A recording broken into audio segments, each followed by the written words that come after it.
It's Mother's Day. He's making my Mother's Day dreams come true. Actually, all my kids have been helping this weekend, finishing up all the garden prep. So that's what this video is going to be about. Northern gardening basics. Hello friends, welcome back to Medicinal Homestead. My name is Meg, and we are a family that lives on 10 acres, or 10 acre, we just call it a homestead. We're just a small family farm. We're doing this for ourselves, gardening in a very large way, and this is everything about our land and our home is a restoration project. So we have been making progress over the last 4 years. This is our 4th year gardening here, and we are getting really close. We're not there yet, but we're getting close to being no-till with our garden. And this year, Jason has actually tilled probably approximately half of our garden. The rest of it we were able to do just by hand or by, oh, it's getting very windy, broad fork. We've been broad forking a lot of it. So, like I said, it's Mother's Day. Now the timer has started for us, and we are garden zone 6A now. It changed this year. We have been 5B. I'm still operating out of 5B when it comes to dates and different things, just because it's the first year of change. So now the time has started, and we will be planting all week long, probably, hoping that most everything will be in that needs to be in by the end of this week. And then my heat-loving plants, I have a couple that will probably go in next week. Since he's tilling and I can't go by the garden right now because it would just be too loud, I'll just come up here where there's just a few more beautiful gardens, just about beauty and not necessarily practicality, though I do grow herbs in here. Some of this entire island was here when we moved in, but we have taken out a lot of it and planted things. This whole end is starting to be run over with daffodils, so I'm going to take more of those out. And then my lovely blackberry bramble bush, I actually really like it, but it is becoming massively overgrown. So we're going to leave it this year, and then this fall, once it starts dying back, there's going to be loaded with berries this year. But I will probably start taking some of it out. The hardest part is the thorns, and it really will take over an entire area. And it's not exactly where I want blackberries. This was a plant that was just here, so we'll be working on that this year. But all of this is meant to have the whole cottage garden feel, with lots of flowers and lots of herbs and just all the things. And I've really grown to love this, other than a couple areas that just need to be pulled back just a bit. And this is the medicinal herb garden that a few of my hens and my rooster are in. This garden I started last year, or was it? Yeah, I think it was last year. The whole purpose of this garden is to be medicinal and culinary herbs. I planted it. I did this through seed, through starting my own plants, and then also just through finding wild things and transplanting. I'm not going to go into great detail with my medicinal herb garden right now. You guys are pulling back my mulch. Leave it alone, sister. But this has been a labor of love. I worked very hard to weed this over 2 days last week, and then mulch it all. Okay, y'all are good. You're ripping up some of my stuff. That's my sweet marjoram, you stinkers. I might have to go to grow that a little bit bigger and something else. So, like I said, this has been an absolute labor of love, and I'm thrilled to have this looking this good right now. My goal is that this is going to become very hands-off. So the last thing I have to do is just give it a strong edge, a sharp edge, just a natural edge. So I'll be working on that, and then hopefully there won't be much else to do because I'll be able to put all of my other attention on the front gardens. So hard in here. Get. No, they're fine.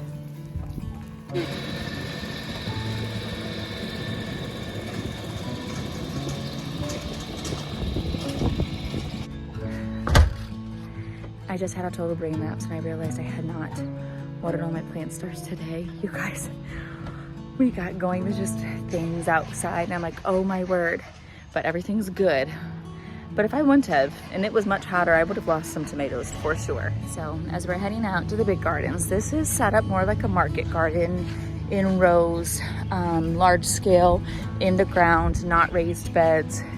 That's what we're doing out here, growing very large amounts for our family. So the last 2 years I also did what's called a curated farmers market CSA basket. We're taking a break on that this year. Needed to amend and fix a couple areas of my garden that were not doing well, which also then meant I was giving a lot of food to the CSA last year and not to our family. So we're taking a break this year, working on a couple areas of the soil, which leads me to say this, for all of the beginner gardeners, no matter what garden zone you're in, like I said, I am considered a northern garden zone. Your soil is the most important thing, your soil health, because you could just throw it in soil anywhere and some things might grow, but they may not grow well. If you're gonna spend the time in the garden really trying to grow food, even if it's just seasonally for your family, maybe you're not trying to grow large scale like we are, that's fine. You still want to focus on your soil health, which means doing a soil test, or which I actually haven't done recently, but layering it also with compost. I put all of our animal bedding that is spent on our soil. We're getting to the point of, like I had mentioned, being no-till. We are about halfway there. I'm hoping next year there will be very, very few areas that need to be tilled, other than we're starting one other new garden area. Layering, what did I say? I said the spent animal bedding, but also just any organic matter. So in the fall, we're layering lots of leaves. We're layering lots of wood chips, and then we just let it sit all winter. The wood chips that we have received from a couple different places have been wonderful because they're not treated with anything. They're all organic wood chips and they just break down and go into my soil. Though I did that last year in 2 problem spots, that soil looks the best this year. So I'm super excited to see how it grows. The soil that I'm growing in central Illinois, where I'm at, was very compacted. Like I said, it was a very neglected, overrun horse pasture. Very, very hard, some clay. But not a ton of clay, but very heavy soil. So that's why I've needed to amend and use straw and use hay. If I were living in town, where like the house that we used to live in was just it was in a small town, but still in town, even with my pots, I learned that adding a little bit of compost, I would just purchase it, or using, I will link a couple of organic fertilizers that are full of chicken manure. I used those. Those are all great ways to feed your soil. Yes, you can feed it too much, but it does take a lot. If you're working in pots, you don't need as much. However, your plants are also going to eat up a lot of it because that's all they're pulling from, and their roots aren't going to go quite as deep. I think the other thing that I would tell you as well, most people I think want to start with tomatoes. For fresh eating, for salads, for so many different types of recipes, for salsa, fill in your blank, for spaghetti sauce, for pizza sauce, for soup, for whatever you want to do. Tomatoes are a really great place to start, and they definitely need a warmer climate. I could never start tomatoes and also then have the fruit if I was starting by putting seeds just in the ground and where I live. I have to do tomato plants. So I started a bunch. I purchased just a couple this year. I probably started over 100 starts for us. So those will be going in the ground this week. My peppers, will probably be waiting until the end of the week, beginning of next week, just to give my soil a week to warm up just a bit more. But if you want to know the best place that you could start gardening, I would recommend would be choosing a flower, a vegetable, and an herb that are going to grow and they're going to build your confidence. So what I would do is, my vegetable would be tomatoes that I would choose because that's just what we love to eat and we love doing things with them. My herb would be well, we just love cilantro. I'd be hard pressed to pick between cilantro and basil, but both are very, very easy to grow. And then my flower, I asked my daughter Willow, who's 13, I'm like, she's a huge flower gardener. I'm like, whoa, sorry. It's like, what would you pick? And she said zinnias, and I do agree because you want us to start them by seed by throwing them in the ground. But I think I would probably pick sunflowers. Now here's the tricky part with sunflowers. Bunnies do like them. They like them, but only when they're small. So if you can watch them, if you have a dog, that's gonna help. Or if you can watch them, you can put a little netting over them, or you can just kind of put up, there's just different things that you can do, like a little squirt. It's almost like an alarm that goes off, but it just triggers water. You can get those on Amazon. You could just put up some foil pans on a string, and that will scare things away. I'll be doing that this year. Anyway, so that will help with little pests that want to come and eat those tender little plants. But here's the thing, all of those things that I just mentioned grow very well, and they grow easy, even in our climate, even in a northern garden zone, even though we're not the furthest north that you could go. But the garden zone 5B is considered a northern zone just with our temperatures and our time period. But what I would tell you is when you grow something beautiful, flowers, it makes you want to come to your garden, to be wooed by it. When you grow herbs are a huge confidence booster because they just want to grow. So like your parsley and your cilantro and your basil, if you know you're going to use them, plant those. And then a vegetable, something that you can eat, a tomato is relatively easy. And it doesn't, or if you're just doing 1 or 2 plants, it doesn't require that much. And those are just confidence booster. I think the other thing that I would say too is when you garden with your kids, just include them. Good job, buddy. If you're nervous that they're gonna ruin some of what you're doing, give them their own little pot. I do that all the time. And then they have their the little area more in our garden, and they have their flowers and a vegetable and an herb.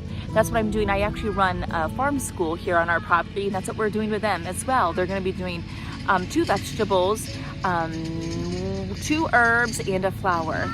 We'll be planting those tomorrow. Did these a couple weeks late, but the potatoes, I have 3 rows here, they're doing amazing. And we dig, I've done a couple different methods, but we do dig them and then just keep covering them with straw, and they're doing fantastic. Sometimes I'll use new straw, other times I'll use straw that has been spent that is spent for my animals, and that's great as well, and a fertilizer. Update on garlic. My kids helped me plant this in the fall. They did such a good job. I wish it was a little bit closer together. They can be 6 inches, and we did like 1.5 feet. I don't remember thinking through that, or if this was the one that they did. Anyway, it still is doing really, really good. We'll weed this week, but the straw has been super helpful in keeping the weeds minimal. This, for me, with what we have been dealing with, this is very, very minimal. I'm thrilled about that. Every year it's less and less weeds. So garlic is doing amazing. I always have garlic that produces escape because I like to harvest escape and make garlic escape pesto. I keep it in the freezer all winter. It's fantastic. Chives need to be weeded as well, but they're doing amazing. A little wild right now, but that's okay. We will start making chive butter all this week using the actual chive flour and the chives. It's delicious. Willow has been working in her garden, so these 2 gardens right there and here, those are mostly hers for flowers. I put a few things in there. This area was really riddled with grass, so we did have to till that, and just a small section over there. But she has her snaps in, she has her Craspedia in. She just put in her, oh man, I don't remember everything that she's done. I believe these 2 are zinnias this week. She just planted those yesterday. I did a trellis. All of those will go in tomorrow. I don't remember everything that's there. I see some more snapdragons and some chamomile. She'll do a whole row of that. And then that's looking a little dry. I don't remember. I think that is her yarrow, although we have yarrow all over. And then this is what's over on this trellis. This is called hyacinth bean. This is what I started. I'm super thrilled for this year. I wanted this to be the entry in, so this will be, I cannot wait to continue to show it to you all year. This will be just covered with beautiful hyacinth beans and their flowers. I am so excited. And then she has her ranunculus, which are starting to really do well. She has her dahlias that she did by seed. We weren't sure what those were going to do this week. They have done awesome just because we had some cold weather. Her calla lilies are there. I don't remember what's in this one. Maybe there is nothing in that one. So then the areas that were just tilled will be all of her dahlias this year. She's having a huge dahlia year. Another row of snaps, and then I put in some spinach, a bunch of cilantro transplants. Celery is looking really good, and then 2 rows of cabbage just went in a couple days ago. My cabbages are way late, so this will be super interesting to see what they do. But that's just how it worked this year with lambing season and getting my lambs staying in their fence, which they are now. But it just took a bit trying to get the mamas and the babies all converted back out there. And I knew that the second that I planted my cabbages, they would devour them. So I don't actually know what that's going to do this year. Cabbages and potatoes can be planted very early in the season, and I was late on both of them, but cabbages very late. So this is one of her gardens. These 2 are all vegetables and herbs, and I always plant sunflowers everywhere to help with pollinators. The pollination is fantastic. Then this next year will become one more really large garden, and then Lord willing, over there on the other side of the garden, we will be putting up a hoop house. I'm praying that one into existence. We'll see if it happens. So everything I mentioned to you grows very well here. I will start putting in okra, a little bit of corn. I have lots of zucchini. I'm doing an experiment this year with my zucchini. It's like in these large solo cups. It needs to be in the ground so bad. I have no idea how it's going to transplant. It's already putting on blooms. And I'm like, holy cow, usually we have to wait a long time for zucchini. So I'm hoping it transplants well. I will also plant some by seed, but I am really, really hopeful that this works. But it is an experiment. I've never done this before. Zucchini does not love being transplanted. My 18-year-old has a popsicle in his mouth, and he is riding Reagan's little motorbike thing. Oh my goodness. I'll show you this.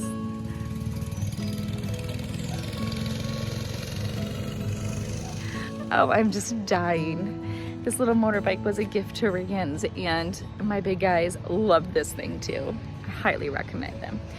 So if you are new to gardening, my number 1 advice, more than anything I have told you, is this: just plant, just start. You will learn so much by trial and error. Yes, read, yes, watch things. I've learned a lot through YouTube, through videos and whatnot, and I have a couple people in my life that I have learned so much from. I mean, over the last decade of my life, probably. All of that is helpful, but if you learn all the things and you don't start planting because you're too nervous that you're going to kill it, well then, I mean, here's the bottom line. Let me put it this way. If you plant your plants or your seeds, you have a chance they're going to grow. If you don't stick them in, you are guaranteed nothing is going to grow. So just start and learn things along the way. Troubleshooting has helped me so much, especially when it comes to pests. Our garden is a fully organic garden. I don't use any chemicals anywhere, and I never have. And I'm not going to lie, I have been tempted at times, but I've chosen not to. And this is our 4th year in this area, and I can see it is starting to pay off. Might take just a little bit longer on the front end, but I just want you to know that it's possible. So get your seeds in. Feel free to ask me any questions in the comments, or leave comments for each other. If you particularly are in a northern garden zone, it's really helpful to learn from people that are in your same garden zone. You don't only have to learn from people like that, but just make sure that if you're learning from somebody in a warmer climate, and they're saying that they're planting their tomatoes in April, you just have to know that if you're my garden zone, there is no way you could do that. I would have lost everything due to the cold nights. So plant your seeds, plant your plants. It's one of the most life-giving things that I have learned to do in my adult life. That also is why I've chosen to teach my kids younger. I don't know if they'll do it in their adult life, but at least they're gonna have some knowledge, and they really enjoy it, especially when they're given their own little area. I've heard a lot of people say that gardening is like therapy, and I have to say that has been true for me. Gardening has become a sanctuary. In the garden is when I think and I have time and I pray In the garden is where I feel like I have seen so much of the Word of God come to life for me and for my beliefs. I see, I'm watching my sheep play right now. Part of the reason I also chose to raise sheep, other than, yes, we do have them for me and they're wonderful for the land, but I just wanted to know what it was like to be a shepherd. So this has been such a lovely experience, and I would just want to encourage anybody, if this is on your heart, just start. You won't regret it. And maybe for you, it might also be therapy. It might be exactly what your mama heart needs, or it might be, if you're not a mom, maybe it's just exactly what your single heart needs. Happy Mother's Day, mamas. Hi, my babies. How's everybody doing? You guys need some more hay? Do you want some more hay to eat? Hey, Mama. Tallulah.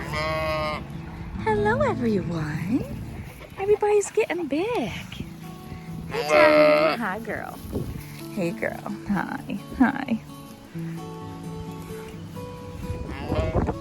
This is Louie, our hay rooster. Hey, buddy. How you doing? He's a good rooster. You're a good rooster, aren't you?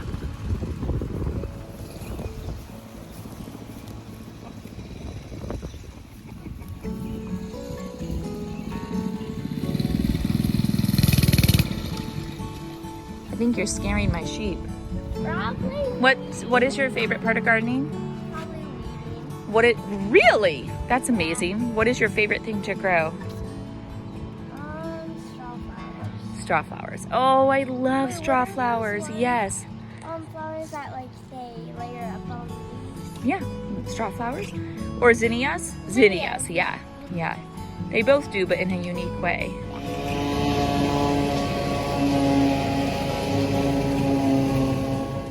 Why is it? It's so, like, weirdly amazing right now. A tiny little storm just came through, but skies are beautiful. Everything is so clean. It's just gorgeous. Everything this time of year just looks so good. Wow. I'm walking barefoot on the rocks right now, so it's beautiful. Way to end a Saturday.